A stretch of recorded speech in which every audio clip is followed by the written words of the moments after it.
Hello, Dawgpound South campers.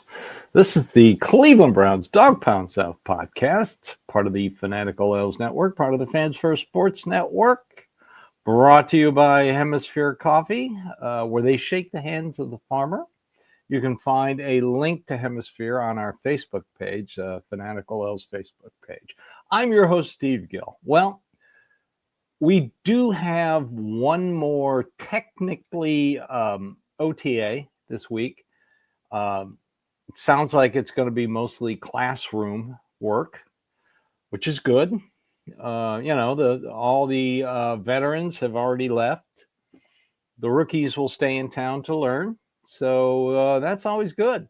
Like I've said before, I really, really like the pace of these OTAs. Jack Conklin had an interview with Andrew Siciliano and said he liked it. He liked the pace. There's a sense of urgency. I like to hear that in the veteran because there is a sense of urgency. Most fans are just reluctant to give any hope. And, I can see it. I don't hold a lot of hope for the upcoming season. The schedule does look tough right now. I'm being realistic, and a lot of people accuse me of being optimistic, but I'm being realistic. I got to see this team play. I like the fact they're going back to the traditional Stefanski offense, the 2020 offense with Baker Mayfield in the prime, Nick Chubb in his prime, Hollywood, Higgins. I mean, that was a damn good offense.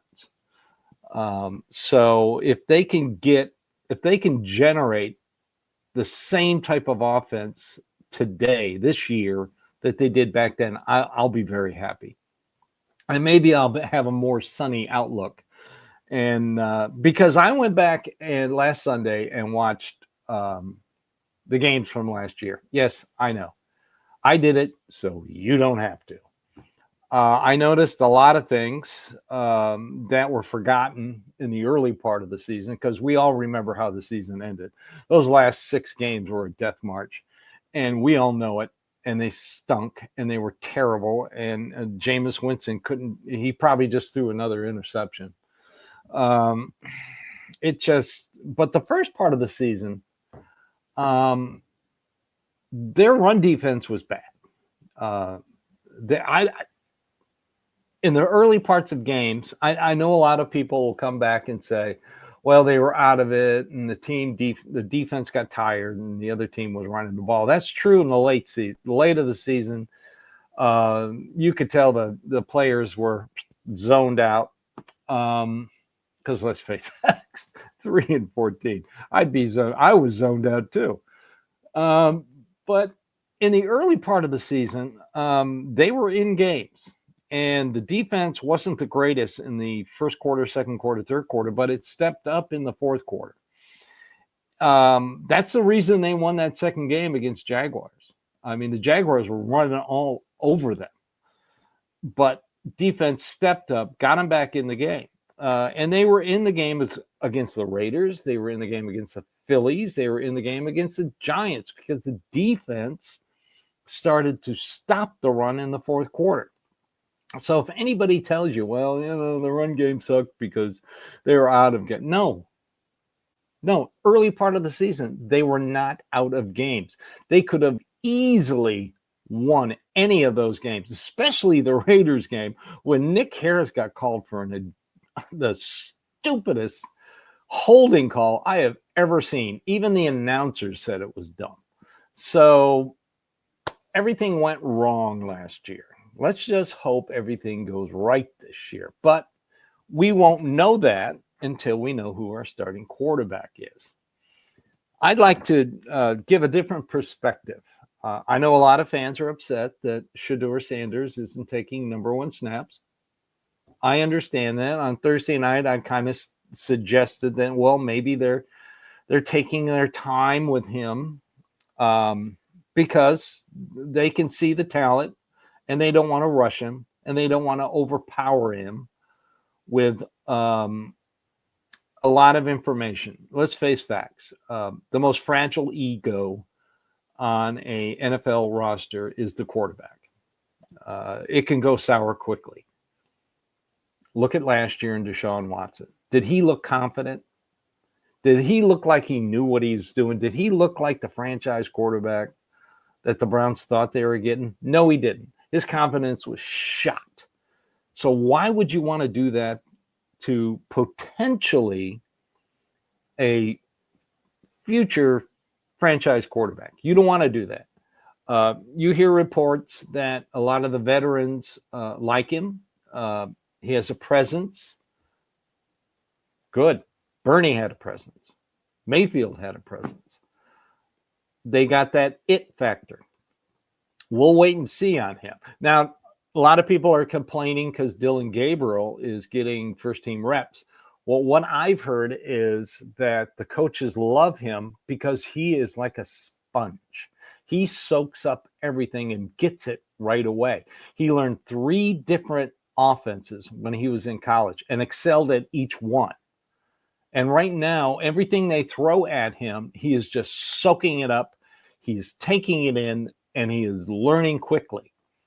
Sanders, you look at the offense they ran in Colorado, it was very simplistic.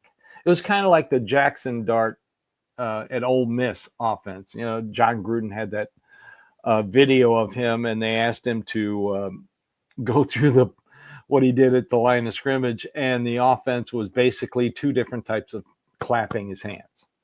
Well, that's kind of what Shedeur Sanders did. You're seeing this down in Jacksonville. Travis Hunter doesn't know how to run pass routes. Totally clueless because they didn't run pass routes at Colorado. It was run down the field and I'll get the ball to you type offense. And Shedeur Sanders did get the ball to him. That's why Hunter went number 2. So he doesn't know how to run pass routes. It's kind of like when Tim Couch came out. A lot of people said, well, he doesn't know how to, he won't do well in the NFL because basically his head coach was drawing up the plays in the dirt. Well, he did pretty, if he had a better offensive line, Tim Couch would have been successful. But we won't get into that. That's a totally different story. So, Colorado didn't have a great offense. Anytime anything went wrong, Shedeur Sanders would try to tuck it and run. He ran into a lot of sacks. What the Browns are trying to do right now is correct that and get him into an offensive discipline. And they're taking their time with him. So if you're a fan of Shedeur Sanders, you should be very happy with this process. They are not just, he is not a throwaway 5th-round draft pick. They are taking their time with him. They want him to learn. They want him to take things at a slower pace so it gets in. His confidence is still high. And you want an example of how things are going? Has Shedeur Sanders complained about anything on social media? No. He's happy. He's happy to learn the NFL game this way.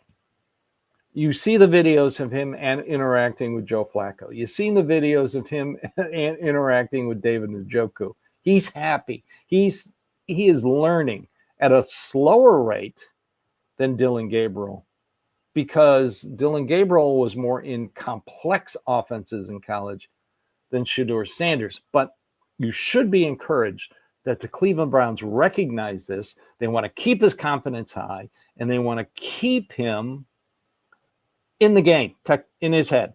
So that's a good news for all you Shedeur Sanders fans.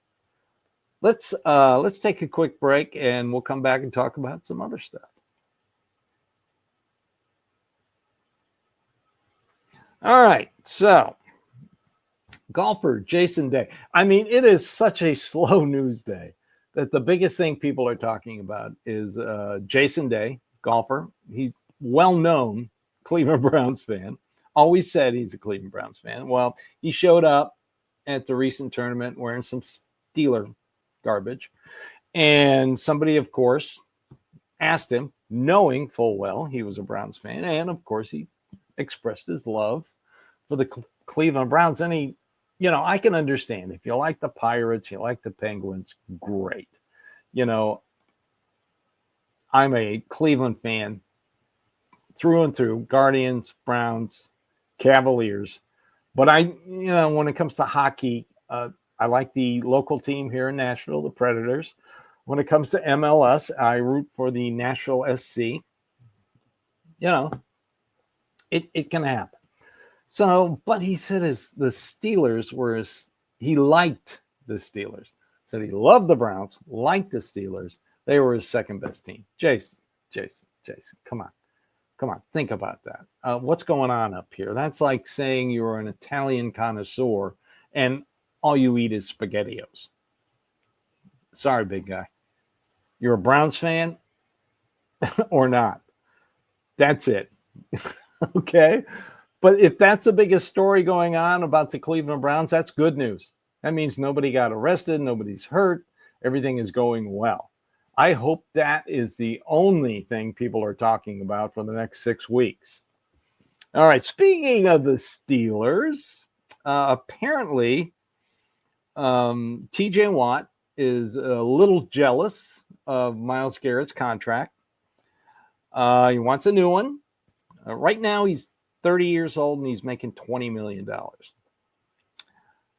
Steelers, look, I hate the team, but you have to admire their front office. They know when to get rid of guys. They know when to pay guys. They stand their ground and they stay calm, which makes me kind of worry about the guy they signed from the Steelers, the Browns signed from Steelers, the safety, Kazi. That's why he's in competition with Ronnie Hickman. He wasn't handed a job. Like I said, the Steelers know when. 99% of the time, the Steelers know when to get rid of a guy, and when they do, they're not that good. So we'll wait and see on him. But TJ Watt, apparently he wants to earn more money than Myles Garrett, even though he rushes right tackles, not left tackles. And he plays linebacker, not defensive end, and he's very jealous of Myles Garrett. Well, I'm sure that this won't be a distraction for the Steelers. I have a feeling Aaron Rodgers will be the biggest distraction for the Steelers. I just can't see him and Mike Tomlin coexisting. Here you got Aaron Rodgers, he eats tree bark and he talks to imaginary people and he sits in a room naked for X amount of hours.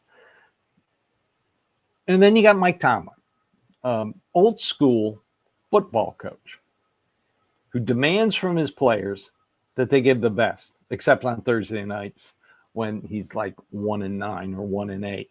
But he makes mistakes. All coaches make mistakes. But I just can't see these two guys coexisting. It's the weirdest pairing I have ever seen.